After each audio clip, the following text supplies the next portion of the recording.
Hello and welcome. I am Flatcap Callum, and this is the end of year review 2024 video. Hurrah! That's what it is.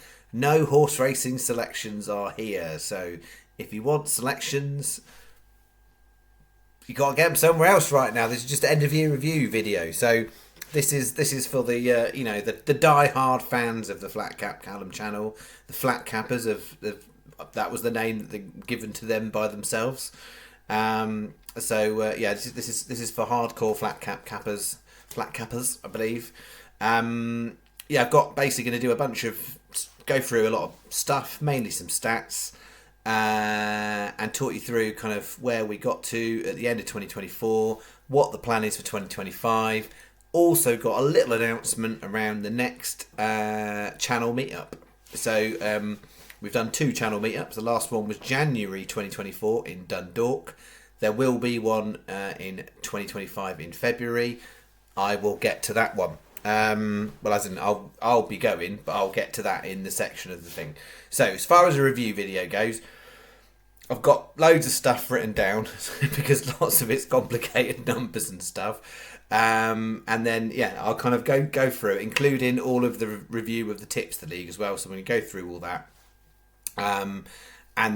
But there isn't like a script, right? So we'll just see how we get on, and it might go a little bit here, it might go a little bit there. I don't know, but generally speaking, how do I feel about 2024? It wasn't great. That's how I would say. And I think the channel results aren't a complete reflection of my own stuff. I think in the first year in 2022 they probably were. 2023 mostly were. I think we missed out a segment of the year for 2024, so the channel only really had 6 months at it, overall we've come out with a loss, 12% loss. So we're going to go through all the stats in a minute, kind of what that looks like and whatever. But it's not where I want to be. But that is where we are in it, so that's it. And although we did make a nice comeback in the last few months, particularly December was kind to us. It wasn't enough to scale the heights to take down when we got a bit hammered in February, March, basically. So it's been a funny year for me. I think it's a funny year for racing in itself. You know, all the stuff out there about how many £1 billion less is being placed at the moment in kind of through bookmakers. You just see it everywhere. Anywhere you look at anything horse racing, less and less people are putting on money because they can't put on money. I think there's a lot of high rollers that have moved away from bookmakers and exchanges and are using black market bookmakers or just stopping altogether. And I think overall that means the exchange is less reliable. And you're seeing a lot more strange stuff, market move stuff. As an example, I'll put this in now. I was going to mention this. I was reading today there was a bit on the Racing Post when they were sort of announcing that say today, depends on when you watch this, on the 1st of January. I should say, by the way, Happy New Year, everyone. We've made it. But yeah, on the Racing Post there was an article that pumped up on the January the 1st morning, and it was basically sort of saying these courses have all passed their inspections. Oh, and by the way, there's been a few market moves, and there was a particular horse running at Cheltenham, Antoyer, I think it was, John Joe O'Neill's, and they talked about how it was 33-1 into 13-2. If you actually watched the race, the horse drifted right back out almost. I can't think, it might have even gone off 33-1, and that. I cannot tell you how many times now in the last few months I've seen the exact same thing happen. And the general pattern is this, and this is the kind of stuff like in the Racing Post, they're not going to actually tell you what's what in there, are they? Right? But what happened was that horse was 33-1 the night before, and then in the early hours, and this is when it happens in the betting markets, in the early hours, it suddenly jumped from 33s to, I think it was 33s to 10s to 13-2. Really, really quickly.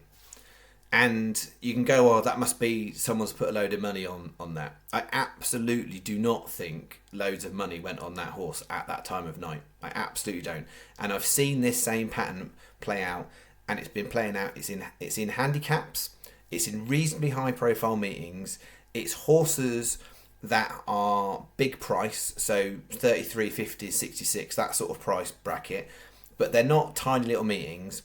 And they're not the biggest race, but they're a sort of a reasonable handicap on that meeting.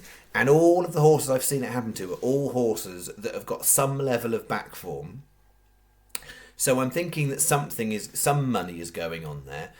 But the root of all of this, in every single instance I've seen, is Paddy and Betfair, which are part of Flutter Group. Doesn't impact Sky, but Paddy and Betfair, what you generally find, I'm talking about Betfair Sportsbook, is you generally find they match prices. Don't always match place terms, but they match prices. So they're using shared data in terms of doing that. And I'm absolutely sure in the modern day of kind of trading, there's got to be some level of algorithm and possibly even AI at play here to try and do stuff. And I've seen it happen, I've said a number of times now. Early hours, same thing. The horse goes, and so the price went, but the price was being led by Paddy and Betfair. Every single time I've seen it, it's the exact same thing. It's Paddy and Betfair every time.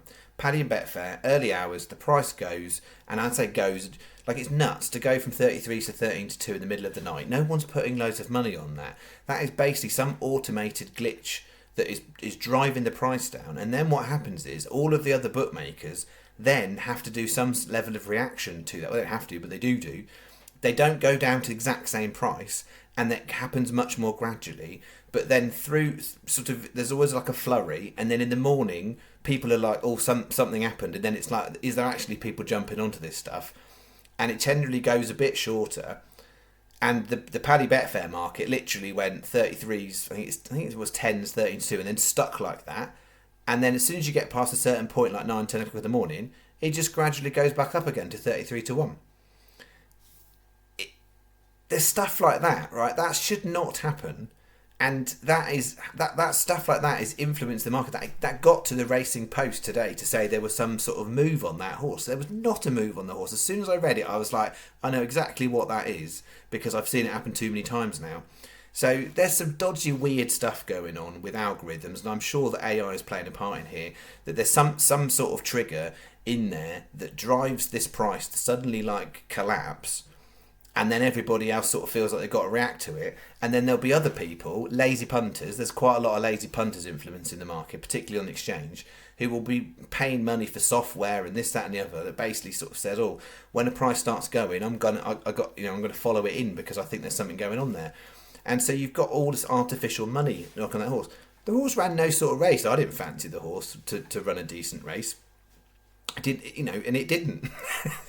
And so just, beware. That was a long old ramble. It's only a year review, innit? Long old ramble, but pay attention and be aware of things like that happening because people think, oh, there must be some inside knowledge go on that one. It's happened too many times now, and it's always Paddy and Betfair, and it's always early hours, and it's always handicaps, and it's always reasonably decent meetings. And that's where it's happening. And every time I've seen it, it has been a horse that had some back form that's been out of form. So there's similar profile in there. So there's something going on because there's commonalities within there. Anywho, that was a long old ramble. It's a funny year and it's hard. And I think a lot of people have struggled more this year. There's a few shrewdies that follow the channel that some of which I talk to and stuff and email me and message and whatnot. And there's quite a few of those that of opinion I would absolutely value, who are saying the same sort of thing to me in terms of their ability to get on of a price, particularly the night before. We talked about overrounds on here, so this isn't all me making excuses for for why I've lost 12%, because some of that will be a contributory factor, but ultimately there was some other stuff going on when ultimately it wasn't good enough, was it? That's the punchline of it.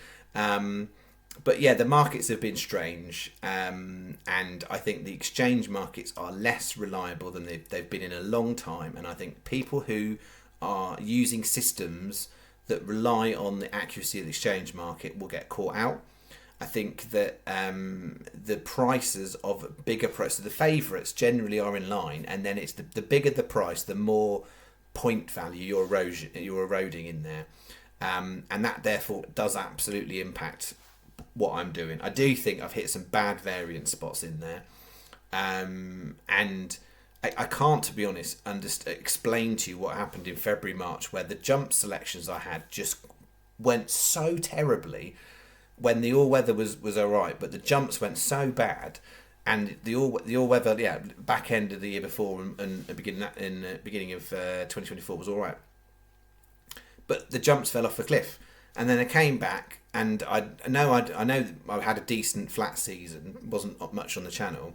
That sort of started and then tailed off, and then when we got into the jump stuff I put out for the channel has been really decent, and it's like.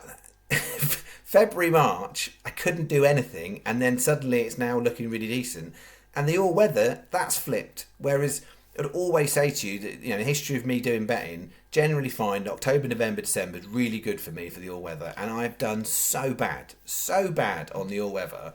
And the jumps is what's actually made us make a bit of money since I've come back. I cannot explain that. I really can't. But, I mean, one of the points, I'd like people to kind of take away and understand is, I have all sorts of various systems and ways of selecting horses, not just one simple thing, right? And the benefit of me having lots of different things, so I'll go and look at a novice, a bumper, a maiden, a handicap, a top quality graded race. Go and look at most things, not everything, but most things. And I've got certain strategies for most things, and I keep data on it so I can actually see how I'm performing on those things. And by having all of these various things at play at the same time, what it means is when the all-weather falls out its arse, like it did do for me the last few months, other stuff basically is compensated. And overall, if I was running just an all-weather selections channel, literally I'd have been bankrupt, I think, the last few months. But because I'm not, and I've got lots of other streams of selection process, it's really, really sort of...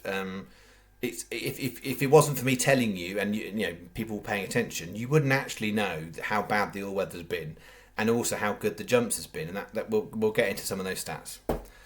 All right, so there's a long preamble in there. Right, let me give you some numbers. Right, so here's some numbers. So December, we'll finish off December. So December finished 227.50 on, £448 and a penny back. A profit of £220.51, 97% ROI. Well, 96.7, but 97, round it up. Really, really good month.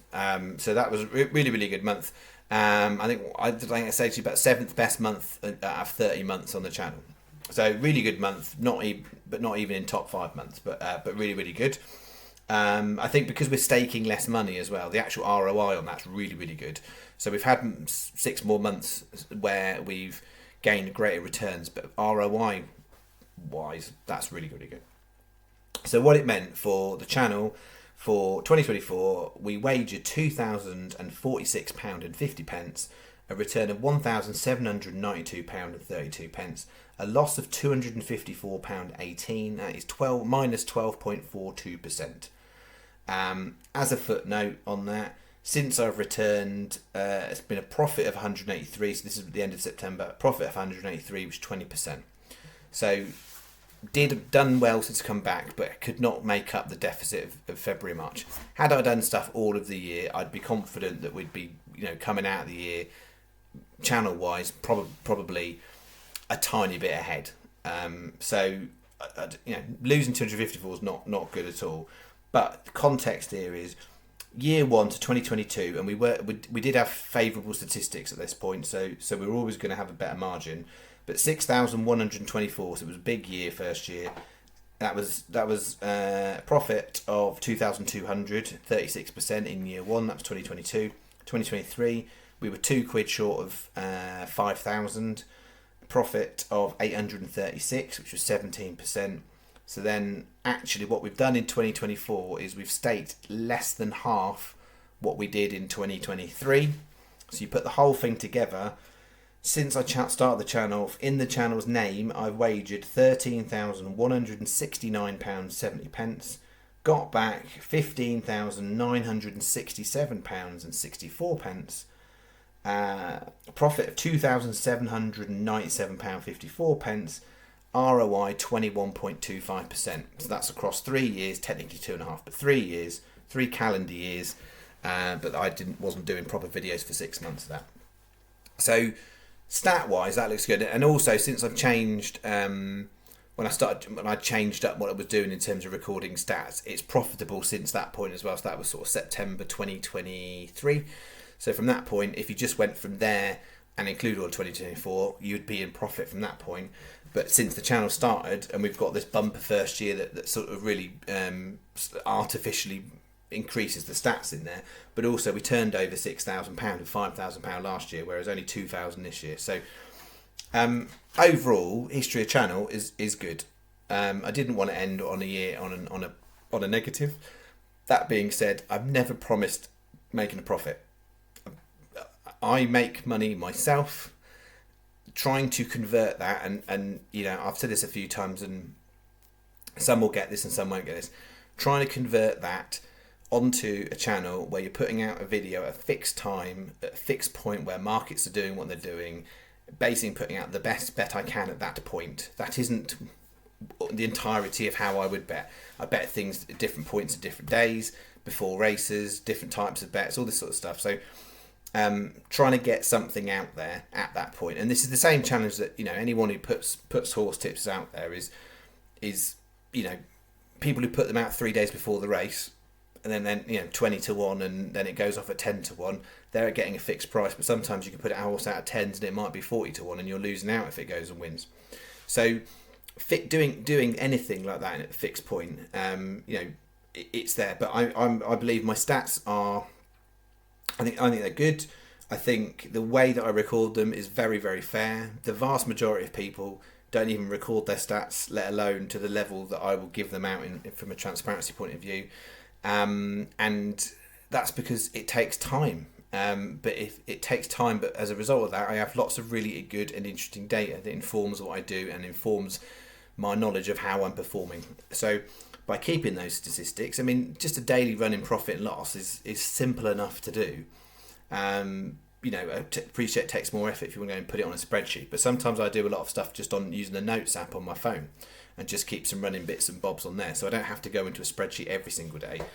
But yeah, I'd always be wary of anybody who cannot provide you that level of data, particularly if there's people out there charging money and you know, saying this, that, and the other, making all these grand claims, and if they can't give you the data for the period of time. Yeah, I mean, I just don't think you need to pay for tips. There are people out there who are free who give you stuff. Now, if you followed everything I'd done this year, to my stats, you'd be down. Now, that being said, you could have got better place terms and better prices at different points. So there will be people potentially, if you just maximise all the opportunities, because I tell you every time where the best bookmakers are, potentially that minus 250 quid might not be a minus. You could potentially be in profit. I haven't got a bunch of stats that said if you put all of my bets on with the most favourable bookmaker at the time I told you, how that would look. I haven't kept that stat. But just be aware of anyone who hasn't got the data. Now, there's plenty of people on YouTube who, you know, like sitting at home like I do, putting out tips, and you know, they're not charging any money. I don't think everyone like that needs to have a profit and loss. But if they're making some grand claim, I think they absolutely need to have it.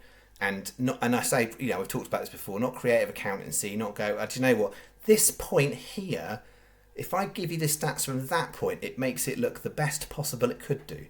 Not that sort of stuff. Eventually, all those people get caught out, because even when they put whatever date, if those people aren't very good, eventually the data goes long enough and they get exposed for not being very good. So yeah, but yeah, don't pay for tips, folks. You know, some of you watching this will be regulars, and you know, you'll have been burnt in time and what have you. Particularly when you start thinking about how much you might put on a horse. Like, you've got services out there charging 40, 50, 60, 70 quid a month. Like, even if they were making profit off doing that, you've got to work out, actually, if I minus off my whatever £600 a year, is it worth it for that anyway? But I'm going to get onto Tips League a bit later, and Tips League I think is a really interesting demonstration of potentially how many people out there are good enough to make profit, but maybe don't themselves, but potentially could do by changing some stuff that they do. And I don't mean changing the selections, because I designed the Tips League in a particular way, well, a few different ways, but a particular way to try and highlight something, which I think it is highlighting, and we'll get to that. All right, okay, 20 minutes in. If you're still here, well done. Carry on sipping your tea. Okay, so what was I going to get to next? Star system. So when I came back at the end of September, I bought the star system. How did the star system perform? So if I look at all of the horses that starred, so I'm not including ones in multiples and stuff that didn't have a star, or ones I put in that were a bit of a chancy one, whatever.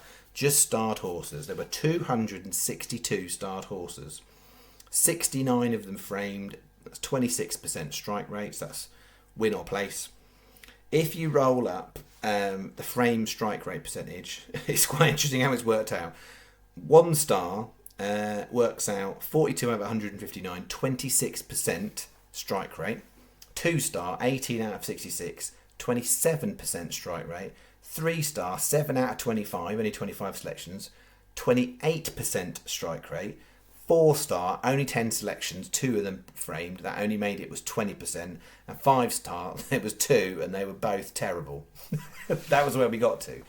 So there's a very, very small marginal thing that says the 3 stars are better than the 2 stars, and the 2 stars are better than the 1 stars. If you look at frame percentage, if you look at win strike rate, there isn't enough data to really give you that just on that in there. But what I am doing based on kind of that performance and my own sort of workings through over the year is going forward.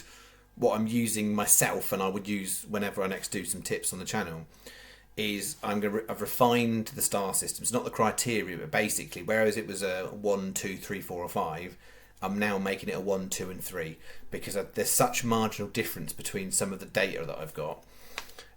So the vast majority of what I'll do going forward will be 1 star. There'll be then a 2 star tier, and there'll be hardly any 3 star. And so I'm just going to keep it in 3 brackets because what the data there is and what the data I've got shows that there is marginal benefit the higher up the stars. But actually, if I take in the complication of trying to work the differences out, I don't need to do it. Basically, it's such marginal difference. What is absolutely true is where the difference between where I'm a horse I think I like and I put it through my criteria and go, does it make it 1 star or not? There's definite evidence that says the ones that make the cut are of a higher quality than the ones that don't make the cut. So the star system will remain going forward, but it will be a 1, 2, 3 star. Mostly horses will be 1 star. So probably what I would do is assume they're 1 star and only flag when they're 2 or 3 star, if that makes sense. So if you then look at prices, so the average prices of horses, because once upon a time there was some famous YouTube tipsters used to wax on about their average priced horse and that kind of stuff. So if you line up all of the odds, that's 260 horses. If you lined up all of the odds from the shortest to the biggest, and you went in the middle, so that's the median. So for those of you who remember this from your maths GCSE or O level or higher or whatever you did, but the median figure is 17 to 1. So the average starred horse is 17 to 1 is the median figure. Now, if you work this out and you're good at maths and you can do this quite quickly, you'll understand there's a real concertina at the bottom because there's not much difference between 11 to 1, 12 to 1, 13 to 1, 14 to 1. When you go higher odds, there's a bigger jump between 33 to 40 to 50 to 16. Oh, the light's gone a bit. What's going on there? Hang on. There we go. So there's bigger gaps. So if you add all of the odds of the 262 horses together, divide it by 262, the actual true average odds is 24 to 1. So the average priced horse I put on the channel is 24 to 1. I think you'd be hard pushed to find anyone on YouTube at that kind of level. There was a guy, I forget his name, he appeared for a short time. I don't think anyone noticed him. I noticed him. And he was rough around the edges, nice fella, but he absolutely was even higher odds than I was. And he was getting a reasonable enough return from it, from everything I saw. But he sort of disappeared into the ether and he was only around for about a month. But outside of him, can't remember his name. No one gets near that. So it's not average price winner, and I'm not telling you the average price placed. Well, the average price placed horse, 24-1. So that sort of gives you a benchmark. So at 24-1, I worked that out. Where was it? I need to be hitting. So is it 21% strike rate? I need a 21% strike rate, and I've been hitting 26% to make profit. So that's only since the end of September. So bearing in mind, I haven't got all of this full data I've been doing recently for the February-March bit. So since the end of September till now, our strike rate percentage, frame strike rate has been 26. I need it to be 21. I need it to be above 21 at 24-1 average price. So I'm within threshold, and therefore that means is that should generate long-term profit. I don't normally talk about that stuff, and I'm just very lightly covering it, but for some of you might find it remotely interesting. So that's that. If I then look at odds specifically, so I've got a record of all of those 262 horses, what the price was. It would be absolutely stand true if you backed everything since the end of September to now, 50s, 66, 80s, 100 and 200. There are 30 selections I've put out at 50-1 or more on the star rating, 30 selections, 7 of them framed, 2 at 50s, 2 at 66, 1 at 80, 2 at 100-1. That 7, if you just did those 30 horses and nothing else, and you did a quid each way, you would be 82% profit, not including rule 4s if there was any. So 82% ROI on anything above 50-1, backing it each way single only. That's pretty decent stuff. So maybe I should just come back and just do 50-1 plus, and that's it. There won't be hardly any selections, but that'll be it. But these are things that if you actually refine and understand what you do, that tells me that actually when I have got something like that, and I know I've got data that goes a little bit longer, like, years and stuff, on stuff like that, I do know that if nothing else, if all I did was back stuff at a really decent price that I liked, I wouldn't have a bet most weeks, but I would come out with a profit. So interesting. If you go further down, generally speaking, the different odds, there is the right sort of win place strike rate in terms of its, most places it's just above break even in terms of what it was. So cumulatively it works out. The only odds point, there's a real anomaly, is 14-1. So since I've been back, 25 selections have been 14-1. Only 3 are framed. And that's the one anomaly of all of the odds in there. And the number of 14-1 shots compared to 12-1 shots and 16-1 shots is pretty similar. But the strike rate is way worse. So health warning when I'm back. 14-1. Watch out for that, because that's the bogey price at the moment. 14-1. 25 selections at 14-1 is not really a big enough sample size, but there we go. I'm telling you. Okay, then other stats. Then when we get into the all-weather, how bad was the all-weather? The all-weather was bad. So since I've been back, all-weather, UK all-weather, so I'm not including Dundalk in these figures. So all-weather, Kempton, Southwell, Chelmsford, Newcastle, Wolverhampton. I couldn't find a horse, Lingfield all-weather, that was starred that I used. I think there was Lingfield selections, but they weren't starred. So of the all-weather UK, 75 selections and only 15 framed, 20%. That's pretty poor. So bear in mind that's 26% average strike rate, 20 is 20% on the all-weather, and that's 75 of the 262 horses. So that's about nearly 30%, round about that mark, I think. And off that 75, real true figure, brace yourselves, one winner on the all-weather in the UK. I didn't have any at Dundalk either. One winner out of 75. Last year, at the same period of time, I was knocking stuff out left, right and centre with all-weather stuff. One winner out of 75 selections. That's worse than mug punter level. Like, something's gone very, very wrong with the all-weather selections, and it's not. I absolutely know it's not the star system. It's yes, that's having some influence on what I'm picking, but just the stuff I'm picking, the results aren't coming true to where I believe the form should say it is, and certainly not over that period of time. So 75 horses, One of them won. That's awful. Which then gives you a bit of an understanding of how good the jumps potentially was. So across all formats with the jumps, in terms of handicap hurdles, handicap chases, UK and Ireland, and maiden, novices and bumpers, the whole thing together was really, really good. But particular highlights: UK handicap hurdles, 40% frame strike rate, and 20%, specifically 20% win strike rate on handicap hurdles. There wasn't huge sample size. I think it was 15, only 15 selections. 3 of them won, and then 3 of them placed. 9 didn't place. That's 40%. But also when people sort of look at, and I know a lot of people don't like to do handicaps and they don't do novice and maidens. In the UK, 32% frame strike rate for the maidens and the novices, and a lot of those tend to be some of the bigger prices. And then if you added all the handicaps on the jumps, so UK, Ireland, and handicap hurdles and handicap chases, 35% strike rate. That's frame strike rate. So, I mean, really good stats, but also blew my mind of like what was the problem last year? why was it so difficult, and then why is it fine this year, and why was your weather? So I don't know. I can't explain it all, folks. That's just where it is. Right, those are a bunch of channel stuff. It is Tips League. Now I promised from the 21st of December, because I didn't do it on another video, I'd give you name and Sharpie. So this is going back a couple of weeks. But this was the 21st of December, 55 players, 12 profitable, 43 losers. Alan Dunn, well done. You got your name in Sharpies, 120. Then we had John Hurahan and Patrick Langford, both on 55. And the list goes down. That is the top 10 from 2 weeks ago, a week and a half ago.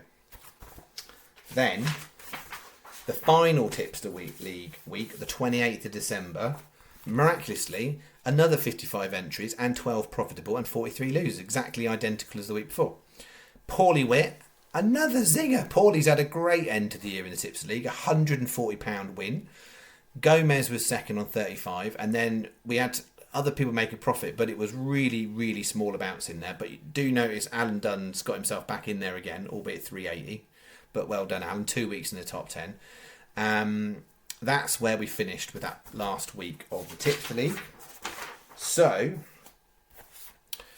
December top 3.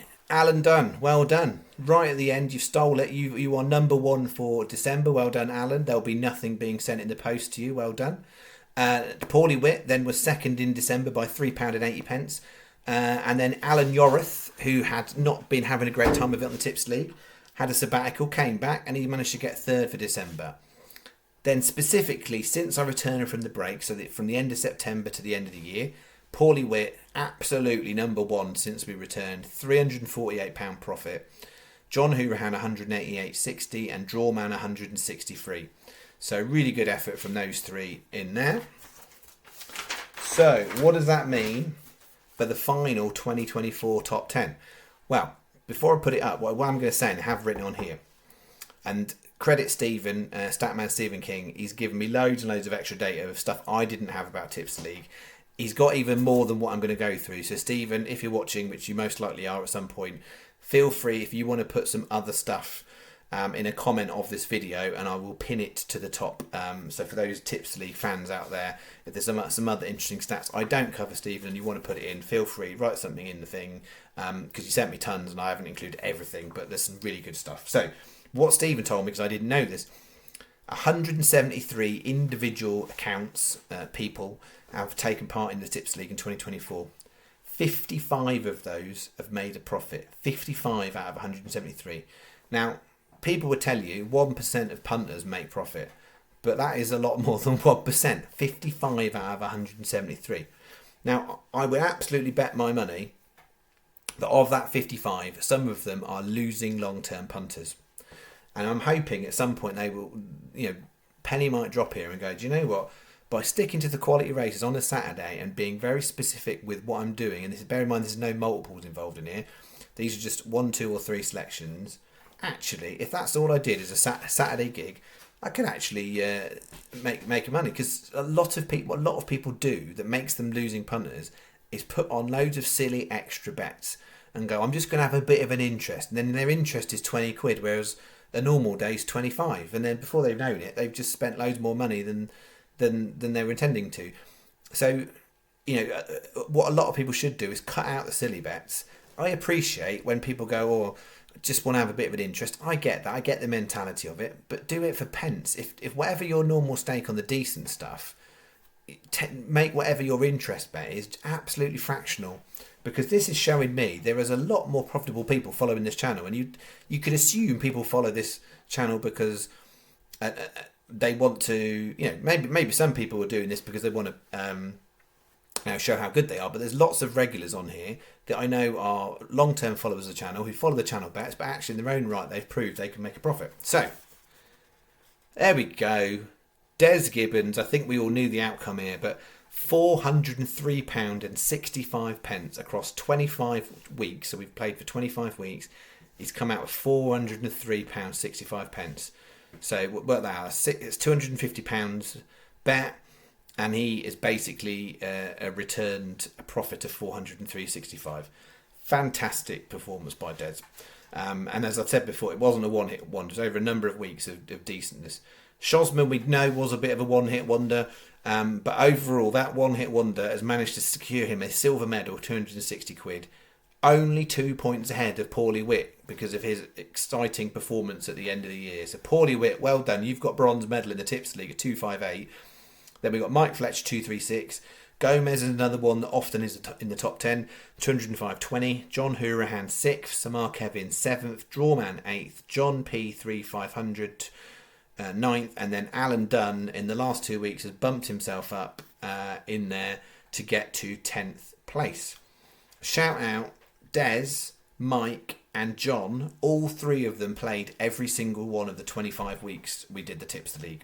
There were 9 people in total. Again, credit Stephen for this stat. 9 people in total played all 25 weeks, and 3 of them made it into the top 10.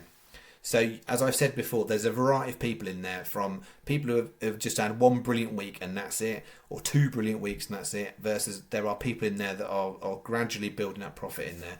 So, well done, Des. You have got the invisible Flat Cap Callum Tips the League trophy. Well done. I mean, I don't know whether he's going to be more excited about this or Sonado Square.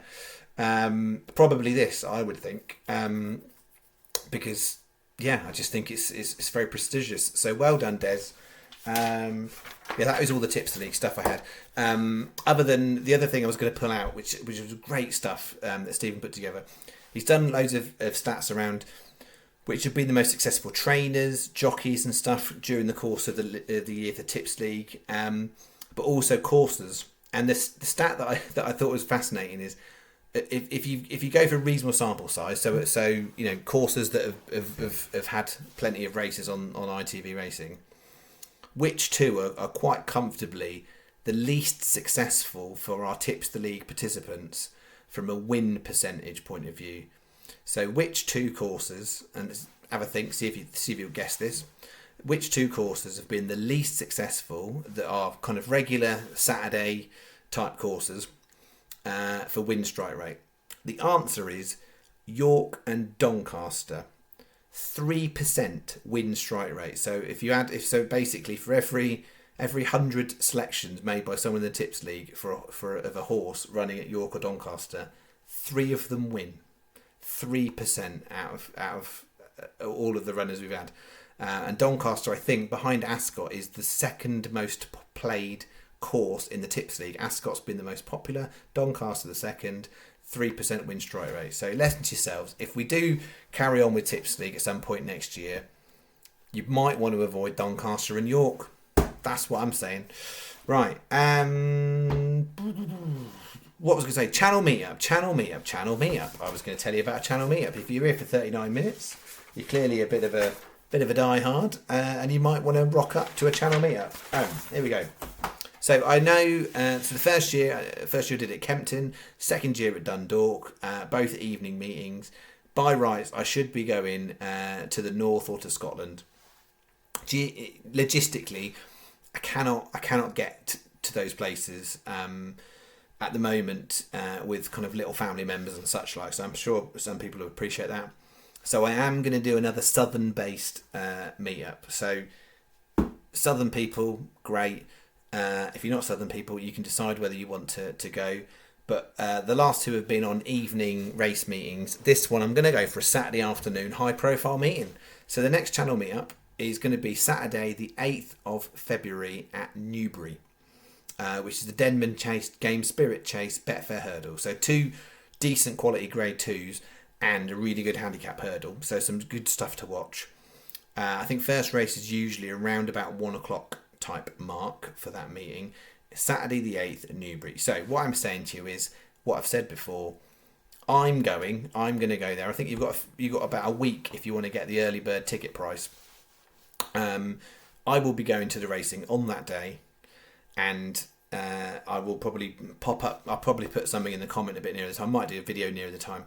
But I'm going to go to the races that day. If anybody else who follows the channel wants to come and turn up and have a chat, watch the races together and have a beer, you're very, very welcome. If nobody turns up, I will quite happily just watch the racing on my own. It wouldn't be the first time I've gone racing on my own. So I will be there on that Saturday. And anybody who is a follower of the channel is welcome to come along and join us. You'll have to pay for your own ticket to get in. Car parking's free. There is a train on site for those of you not been to Newbury before. But yeah, train station on site and free car park if you're driving. But it's a decent quality meeting, so it won't be the cheapest to get in. But that's why if you get the early bird ticket in the next week, you can get in. And then what I will do is near the time probably put like a time and a meeting point, because it might be a bit busy. There'll be a few thousand people there certainly.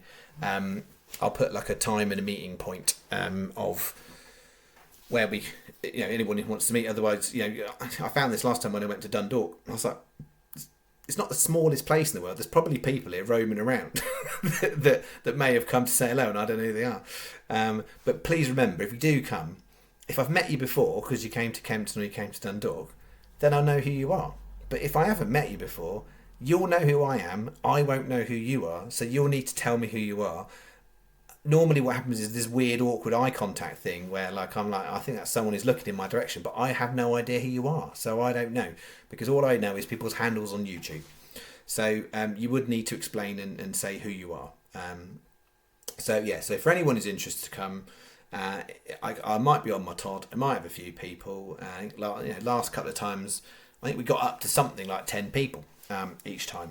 So, I'm not there to do autographs, by the way. Although I think I did do a video for somebody, which probably I should put on like Cameo or something like that and charge money for. But anyway, I'm not into that. Maybe I was thinking maybe I'll get like a decorating table and put some merch on it. Could do that. All right. So 1 o'clock. Is when I think the first race would be Saturday the 8th of February, Newbury, Denman Chase Game Spirit meeting. That's the one. That is the next official channel meetup. Be there if you would like to be there. And I just as a sort of an add-on to that is what I would say is I know there'll be lots of people who follow this who might be the only person that they know who likes horses, and therefore it's their silent hobby. And there might be people on here who have a little bit of social anxiety and stuff. It happens to most people, folks. And so, do you know what? Come out, have a chat, have a beer. We don't all have to be the life and soul of the party. So, if this gets you out the house and you actually come and chat to some other people who are interested in horses and stuff, or interested in YouTube, wherever it might be, then everybody is welcome, right? So, social anxiety is not something I personally have been immune from myself. I hate going to places where I don't know people. This felt weird the first time. I've done it a couple of times now. It's all right. I just know that there's people, generally friendly people who are going to come up and have a chat, and that's fine. It's like when you go to a wedding and you don't know anybody. My worst nightmare. No, thank you very much. I appreciate it's not everyone's cup of tea, right? But please, if you're someone who doesn't have a lot of horse racy friends and you don't get out of the house a lot and you're thinking about it, then come. As long as you can afford whatever it is, I don't know, 30 quid to get in, and probably another 10 quid for some food, and about another 10 quid for a beer if you want that, or maybe bring yourself a free bottle of water. It's not a cheap day out. I can't promise you I'm going to give you all the winners, because most days I lose. That's that. Right. 2025, generally, what am I going to do? So I've said to you I'm having a break, and yeah, my running is was an absolute passion of mine, and it's gone by the wayside. YouTube's sort of taken over all of that time, and I want to get back into the rhythm of running. The aim is ultimately to be able to do both, get into my running, and do YouTube as and when. I was hoping in the last few months to be able to do a lot more short videos and stuff. It just logistically doesn't quite work out. And you wake up in the morning, there's a baby in the house. It's distracting, folks, quite rightly so. So yeah, that's not quite panned out. But also there's a sense of pressure that comes from YouTube when you're putting out selections, and I have a day job that's not this. And I go and do that, and I come home and I want to speak to Mrs. FC, and I want to see the little people, and actually just to have a break from then thinking, right, well, they're little people are in bed, now I'm going to sit and research for hours, and by the way, I might say the odd word to Mrs. FC. It's not cool. So I don't do that every night, but it happens a lot when I'm doing the channel, and I need to do right by the La Familia. So yeah, I think the way forward for me, certainly in the short term, is to do sort of spurts of the channel, and so I might, I said if I'm doing a channel meetup on the 8th, probably do some selections for the 8th, I should imagine, but we'll see. That's the 8th of February. But yeah, I may come back and do the odd video if I think I've got something good. But I'm planning really for January just to take the time away from YouTube, focus on fitness, focus on family, and then kind of come back in spurts where ideally be doing videos like 4 days a week, something like that. And I need to get better, and it's my own discipline of sometimes I get on with rambling about stuff, don't I? So so then the videos end up longer, and sometimes it takes longer to get little people to bed, and I want to chat to Mrs. FC, and so by the time I'm doing a video, it can be very, very late, and then I'm waking up the next day tired, and it's all just a knock-on concertina effect that I don't really want all the time. So as much as it's I've had a nice December on the horses, and I'd love to just carry on doing the videos because carrying a bit of momentum into January, I just need a bit of a mental break from making the videos and the pressure of thinking, I might do a video tonight, and I don't know if I'm going to do a video often until I've looked at the horses. And you know what it's like when you've looked at them and you think it's got something good, then you think, well, I'll do a video, and then you've got days where you go, I haven't looked, and then you look and you go, I should have looked and I found something, and it can all get a bit difficult. So that's the plan. I'm going to take January away. Got a channel meetup on the 8th of February, so I may come back and do a video or two before then, and then we'll see where we get to with Cheltenham. Because I've got to see how the Cheltenham stuff's going to pan out. Because last year it sucked a bit for Cheltenham for me. I don't want that to happen again. So I'll look at that. I haven't got any more anti-post bets. So yeah, we're going to roll into Cheltenham with Ballygunner Castle, unless I come up with anything before then. So Ballygunner Castle's the only one for the Turners novice. It was advised at 40s. I think 25 is the best you can get at the moment. That's there. I've done a few other Cheltenham anti-post bets, but I think it's hard to. Well, it's not. It's hard to make a profit doing that, but what's really hard is to make a decent margin doing that. That's what I would say. So there's profit to be had if you do it in the right way. And at the moment I'm doing a bit more of experimenting with some of my anti-post stuff, so that's why I wouldn't put everything I'm doing up on here. But also in terms of a margin, the margin I can make doing day-to-day stuff is better than it can on anti-post stuff in terms of what I do. So that's. Lots of people put a lot of time and energy, and there's millions of YouTube videos just about anti-post Cheltenham markets and stuff. Like, grand if that's your thing. Make sure the ones that do the profit and loss. There's a few of them out there that do decent profit and loss for that. Pay attention to those ones, not the ones that give it this and then you don't really hear about it. So that's that. Anything else I was going to say? So I'm just going to see where 2025 brings, see what form I'm in terms of selections, see how I feel about making videos, see how I'm getting back into my running. Did go for a short run today, so that was success.